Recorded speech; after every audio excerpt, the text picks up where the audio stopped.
Hi friends, railway recruitment boards నుంచి assistant loco pilot కొరకు big notification అయితే వచ్చింది. 5,696 వేకెన్సీస్ ఉన్నాయి. మరెందుకు ఆలస్యం, డీటెయిల్స్ అన్నీ తెలుసుకుందాం రండి. ఈ రిక్రూట్మెంట్లో ఏ బోర్డ్స్ పార్టిసిపేట్ చేస్తున్నాయో మీరు కావాల్సింటే ఇక్కడ చూసుకోవచ్చు. అహ్మదాబాద్, అజ్మీర్, అలహాబాద్, బెంగళూరు ఎట్సెట్రా ఉన్నాయి. ఈ వెబ్సైట్ లింక్ని నేను మీకు డిస్క్రిప్షన్లో ఇవ్వడం జరుగుతుంది. మీరు ఆ లింక్ ద్వారా కావాల్సింటే వెళ్ళి మీరు అప్లై చేసుకోవచ్చు. ముందుగా రిక్రూట్మెంట్ డీటెయిల్స్ తెలుసుకుందాం. అలాగే మీరు ఎలా అప్లై చేసుకోవాలో కూడా నేను మీకు చూపించడం అయితే జరుగుతుందన్నమాట. ఇక్కడ చాలా డిఫరెంట్ ఆర్ఆర్బీ బోర్డ్స్ అయితే ఉన్నాయి. ఇక్కడ నేను బెంగళూరు మీద క్లిక్ చేస్తున్నాను. ఇక్కడ చూసుకున్నట్టయితే క్లిక్ హియర్ ఫర్ ఇంగ్లీష్ ఉంది. మీరు కావాల్సింటే నోటిఫికేషన్ చూడాలనుకుంటే ఈ లింక్ మీద క్లిక్ చేయండి. నేను క్లిక్ చేస్తున్నాను. ముందుగా ఒకసారి నోటిఫికేషన్లో డీటెయిల్స్ ఏమేమి ఉన్నాయో ఒకసారి మనం చూసేద్దాం. దాని తర్వాత ఎలా అప్లై చేసుకోవాలనేది కూడా నేను చూపించడం అనేది జరుగుతుందన్నమాట. ఇక్కడ ఆల్రెడీ నేను ఓపెన్ చేసి పెట్టాను. ఈ లింక్లోకి వెళ్తున్నాను. ఇక్కడ చూసుకున్నట్టయితే డీటెయిల్స్ అన్నీ ఇక్కడ ఇవ్వడం జరిగింది. ఎప్పటి నుంచి మీరు ఆన్లైన్ అప్లికేషన్ చేసుకోవచ్చు అంటే 20వ తేదీ జనవరి 2024 అంటే ఈ రోజు నుంచి మీరు కావాల్సింటే ఆన్లైన్లో మీ అప్లికేషన్ని సబ్మిట్ చేసుకోవచ్చు. లాస్ట్ డేట్ ఎప్పుడు అంటే February 19th, 2024 రాత్రి 11:59 వరకు కూడా మీకు అవకాశం అనేది ఉందన్నమాట.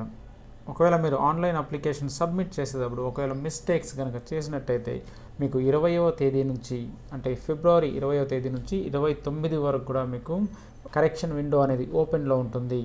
కానీ ఒక విషయం అయితే గుర్తుపెట్టుకోండి, మీరు మిస్టేక్స్ చేసినట్టయితే ప్రతి ఒక్క మిస్టేక్ కూడా అంటే మీరు ప్రతిసారి లాగిన్ కావాలి, కరెక్షన్ చేసుకోవాలి అంటే మీరు ₹250 కట్టాల్సి వస్తుంది. అంటే ప్రతి ఇన్స్టెంట్కి. అంటే మీరు ఏమైనా మిస్టేక్స్ కనుక చేసినట్టయితే ఒక్కసారి లాగిన్ చేసినప్పుడు అన్నీ కరెక్ట్ చేసుకోండి. మర్చిపోయి మీరు ఒకవేళ లాగౌట్ చేశారనుకోండి మళ్ళీ ₹250 మీరు కట్టాల్సి వస్తుంది. సో ప్రతి ఇన్స్టెన్స్ కూడా మీరు ₹250 కట్టాల్సి వస్తుంది. మరి ఇక్కడ మీరు వ్యాకెన్సీస్ చూసినట్టయితే 5,696 వేకెన్సీస్ ఉన్నాయి.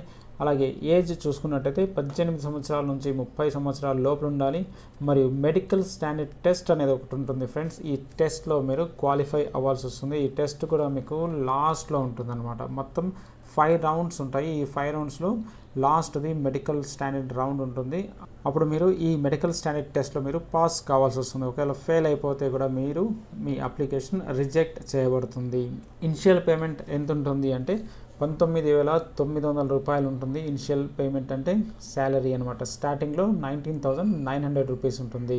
ఈ పోస్ట్ మీకు ఆల్రెడీ చెప్పాను నేను, అసిస్టెంట్ లోకో పైలట్ అని. ఇక్కడ ఇందాక మనం ఏజ్ అయితే చెప్పుకున్నాం 18 ఇయర్స్ నుంచి 30 ఇయర్స్ వరకు అని. ఇందులో ఈడబ్ల్యూఎస్ వాళ్ళకు, అన్రిజర్వ్డ్ కేటగిరీ వాళ్ళకు, ఓబీసీ వాళ్ళకు మరియు ఎస్సీ ఎస్టీ వాళ్ళకు సపరేట్ డేట్స్ అయితే ఇవ్వడం జరిగింది.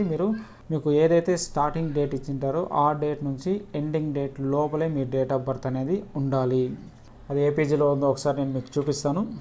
ఇక్కడ చూడొచ్చు మీరు డేట్ ఆఫ్ బర్త్ అనేది ఏజ్ వచ్చేసి 18 నుంచి 30 ఇయర్స్ లోపల అయితే ఉండాలి.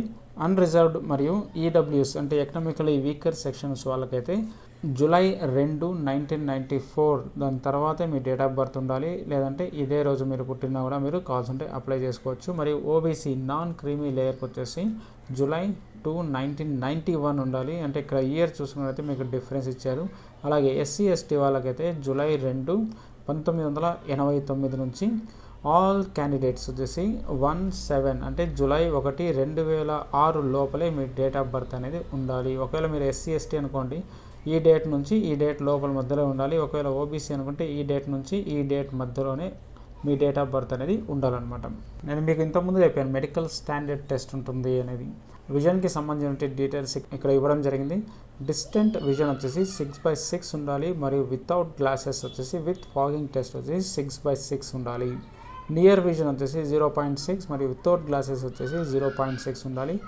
అలాగే మీరు colour vision, binocular vision, field of vision, night vision, mesopic విజన్లో ఖచ్చితంగా ఈ టెస్ట్లో మీరు పాస్ కావాల్సి ఉంటుంది.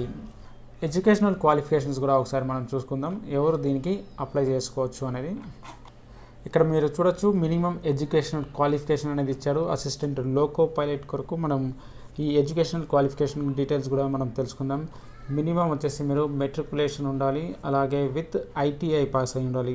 ఐటీఐ వచ్చేసి రికగ్నైజ్డ్ బై ఎన్సీవీటీ మరియు ఎస్సీవీటీ. విత్ రిలవెంట్ ట్రేడ్ ఉండాలన్నమాట. ఇక్కడ ట్రేడ్స్ అనేటివి ఏవి ఇచ్చారో ఒకసారి మనం చూద్దాం. Fitter, electrician, instrument mechanic, millwright, maintenance mechanic, mechanic radio and TV, electronics mechanic, mechanic motor vehicle, wireman, tractor mechanic, armature and coil winder mechanic, diesel, heat engine, turner mechanic, machinist, refrigeration and air conditioning mechanic. ఇది లేకపోతే మీరు కావాల్సిన matriculation with act apprenticeship in the trades mentioned అబోవ్లో మీరు course complete అనేది చేసిండారు అనమాట. పై qualifications లేకపోతే matriculation with 3 years diploma ఉండాలి. అది మెకానికల్, ఎలక్ట్రికల్, ఎలక్ట్రానిక్స్ మరియు ఆటోమొబైల్ ఇంజనీరింగ్లో ఉండాలి. లేదు డిప్లొమా లేకపోతే మీరు వచ్చేసి ఏదైనా సరే ఈ స్ట్రీమ్స్తో కలిపి మీరు ఇంజనీరింగ్ అయినా చేసి ఉండాలన్నమాట. అది కూడా recognised in lieu of ITI. ఒకవేళ మీరు డిగ్రీ చేసినా కూడా ఇంజనీరింగ్ డిసిప్లైన్స్లో ఇక్కడ మెన్షన్ చేసినటువంటి ఇంజనీరింగ్ డిపార్ట్మెంట్లో చేసింటే కనుక మీరు కూడా ఎలిజిబుల్ అవుతారు. ఇది ఎడ్యుకేషనల్ క్వాలిఫికేషన్స్. నేను ఇంతకుముందు చెప్పాను మీకు ఇక్కడ డిఫరెంట్ RRBs అనేటివి ఇందులో పార్టిసిపేట్ చేస్తున్నాయి. ఇక్కడ లిస్ట్ అన్నీ ఇక్కడ ఉన్నాయి. మీరు కావాల్సింటే ఏ RRBకి అయితే మీరు అప్లై చేసుకోవాలి అని అనుకుంటున్నారో ఆ RRBలో మాత్రమే మీరు అప్లై చేసుకోవాల్సి వస్తుంది. ఎందుకంటే మల్టిపుల్ RRBస్కి మీరు అప్లై చేసుకోలేరు. ఒకవేళ ఆ మల్టిపుల్ RRBస్కి మీరు అప్లై చేస్తే మీ అప్లికేషన్ అనేది రిజెక్ట్ అయిపోతుంది. మరియు మీరు ఫ్యూచర్లో కూడా ఎప్పుడు RRB ఎగ్జామ్ అనేది రాయలేరు. మనం అప్లై చేసేటప్పుడు ఏమేమి డాక్యుమెంట్స్ కావాలో ఒకసారి చూసుకుందాం. ఇక్కడ క్యాండిడేట్కి ఖచ్చితంగా మొబైల్ నెంబర్ ఉండాలి మరియు ఈమెయిల్ అడ్రస్ అనేది ఉండాలి. మీరు ముందుగా వచ్చేసి ఇందులో అకౌంట్ క్రియేట్ చేసుకోవాల్సి వస్తుంది. అకౌంట్ క్రియేట్ చేసేటప్పుడు మీకు OTPs రావడం జరుగుతుంది. అలాగే మీకు ఎగ్జామినేషన్ సంబంధించిన డీటెయిల్స్ అంటే ఈ కాల్ లెటర్ ఎప్పుడు డౌన్లోడ్ చేసుకోవాలి మొత్తం ఈ డీటెయిల్స్ అన్నీ మీకు ఈమెయిల్ లేదా మీ ఫోన్ నెంబర్కే మెసేజెస్ రావడం అనేది జరుగుతుందన్నమాట. సో ఖచ్చితంగా మీరు మీ మొబైల్ నెంబర్ మరియు ఈమెయిల్ అడ్రస్ కరెక్ట్గా ఇవ్వండి. అలాగే మీరు రీసెంట్ పాస్పోర్ట్ సైజ్ ఫోటోగ్రాఫ్ ఉండాలి. మరియు బ్యాక్గ్రౌండ్ వచ్చేసి వైట్ బ్యాక్గ్రౌండ్ ఉండాలి. వేరే బ్యాక్గ్రౌండ్ పెట్టి మీరు ఫొటోస్ అయితే అప్లోడ్ చేయొద్దండి.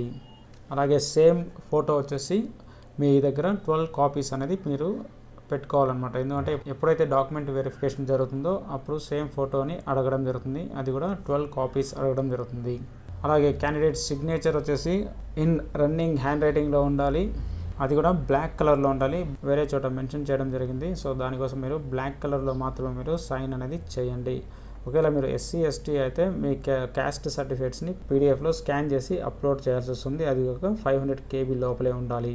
మరి అప్లై చేసేటప్పుడు మీ 10th క్లాస్ మార్క్స్ మెమో ప్రకారమే అన్ని డీటెయిల్స్ని మీరు ఫిల్ చేయండి. అలాగే మీ ITI సర్టిఫికేట్ ప్రకారం ఏమైనా డీటెయిల్స్ అడిగితే ఆ డీటెయిల్స్ కూడా మీరు ITI సర్టిఫికేట్ ప్రకారం మాత్రమే మీరు ఎంటర్ చేయాల్సి వస్తుంది. ఇక్కడ చూడొచ్చు RRBs పార్టిసిపేటింగ్ అని ఇచ్చాడు. నేను ఆల్రెడీ చెప్పాను మీకు డీటెయిల్స్. దీనికి సంబంధించి వెబ్సైట్ లింక్స్ కూడా నేను మీకు డిస్క్రిప్షన్ ఏరియాలో ఇవ్వడం జరుగుతుంది. మీరు ఆ పర్టికులర్ వెబ్సైట్ మీద క్లిక్ చేసి మీరు కావాల్సింటే లాగిన్ కావచ్చు. లేదంటే నేను డైరెక్ట్గా ఈ లింక్ ఇవ్వడం జరుగుతుంది. ఇందులో మీకు అన్ని RRBs కూడా ఇక్కడ మెన్షన్ చేయబడి ఉంటుంది. మీరు ఆ పర్టికులర్ లింక్ మీద క్లిక్ చేసి మీరు కావాల్సింటే ఆ RRBకి మాత్రమే మీరు అప్లై చేసుకోవాల్సి వస్తుంది. ఇందులో మీకు కంప్యూటర్ బేస్డ్ టెస్ట్ అనేది ఉంటుంది. అలాగే మీకు నెగిటివ్ మార్క్స్ కూడా ఉంటుంది అనమాట. ఒక్కొక్క రాంగ్ ఆన్సర్కి మీకు 1/3 మార్క్ అనేది తీసేయడం జరుగుతుంది. మీకు ఏమన్నా సరే క్వశ్చన్స్ ఉంటే వీళ్ళు ఒక హెల్ప్ లైన్ నంబర్ కూడా ఇచ్చారు. మీరు కావాల్సింటే ఆ హెల్ప్ లైన్ నెంబర్కి కాల్ చేసి లేదంటే ఈమెయిల్ అడ్రస్ ఉంటుంది. ఆ ఈమెయిల్ అడ్రస్కి మీరు కావాల్సింటే మెయిల్ చేసి మీ క్వశ్చన్స్కి మీరు కావాల్సింటే ఆన్సర్స్ అనేది పొందవచ్చు. మరియు ఆ ఫోన్ నెంబర్ ఏంటి అంటే ఈ వెబ్సైట్కి రాండి. ఫస్ట్ వెబ్సైట్కి నేను ఇక్కడ క్లిక్ చేస్తున్నాను. బెంగళూరు మీద క్లిక్ చేస్తున్నాను. బెంగళూరు మీద క్లిక్ చేసిన తర్వాత ఇక్కడ click to submit online application ఉంది కదా, దీని మీద క్లిక్ చేయండి. దీని మీద క్లిక్ చేయగానే ఇక్కడ చూసినట్టయితే హెల్ప్ డెస్క్ ఫర్ క్యాండిడేట్స్ అని ఉంది. ఇందులో ఫోన్ నెంబర్ ఇవ్వడం జరిగింది. అలాగే ఒక ఈమెయిల్ అడ్రస్ ఇవ్వడం జరిగింది. 10 గంటల నుంచి సాయంత్రం 5 గంటల లోపల మీరు కాల్ చేసి కావాల్సింటే మీ డౌట్స్ లేదంటే మీ క్వశ్చన్స్ ఏమన్నా ఉంటే వాళ్ళతో ఫోన్ చేసి మాట్లాడి కావాల్సింటే క్లారిఫై చేసుకోవచ్చు. మరి అప్లై ఎలా చేసుకోవాలి అని మీరు కావాల్సింటే క్వశ్చన్ అడగచ్చు. ఇక్కడ మీరు స్క్రాల్ అప్ చేసినట్టయితే ఇక్కడ రైట్ సైడ్ టాప్ కార్నర్లో ఇక్కడ అప్లై అని ఉంది. ఇందులో వచ్చేసి క్రియేట్ అయిన అకౌంట్ ఉంది కదా, దీని మీద క్లిక్ చేసి మీరు కావాల్సింటే ఒక అకౌంట్ని క్రియేట్ చేసుకోండి. ఇక్కడ చెక్ బాక్స్ ఉంది. ఇక్కడ క్లిక్ చేయడం ద్వారా మీకు ఇలా టిక్ మార్క్ వస్తుంది. దాని తర్వాత ప్రొసీడ్ మీద క్లిక్ చేయండి. ఇక్కడ రిక్వైర్డ్ డీటెయిల్స్ అన్నీ మీరు ఎంటర్ చేసి మీరు అకౌంట్ అనేది క్రియేట్ చేయొచ్చు. దాని తర్వాత మీరు అప్లై కావాల్సింటే చేసుకోవచ్చు. ఈ ప్రాసెస్ కూడా నేను మీకు నెక్స్ట్ వీడియోలో చూపించడం జరుగుతుంది. మీకు ఏమైనా క్వశ్చన్స్ ఉంటే కనుక మీరు కామెంట్ కూడా చేయండి. ఈ వీడియో కనుక నచ్చినట్టయితే లైక్ చేయండి, షేర్ చేయండి, సబ్స్క్రైబ్ చేయండి. Thank you.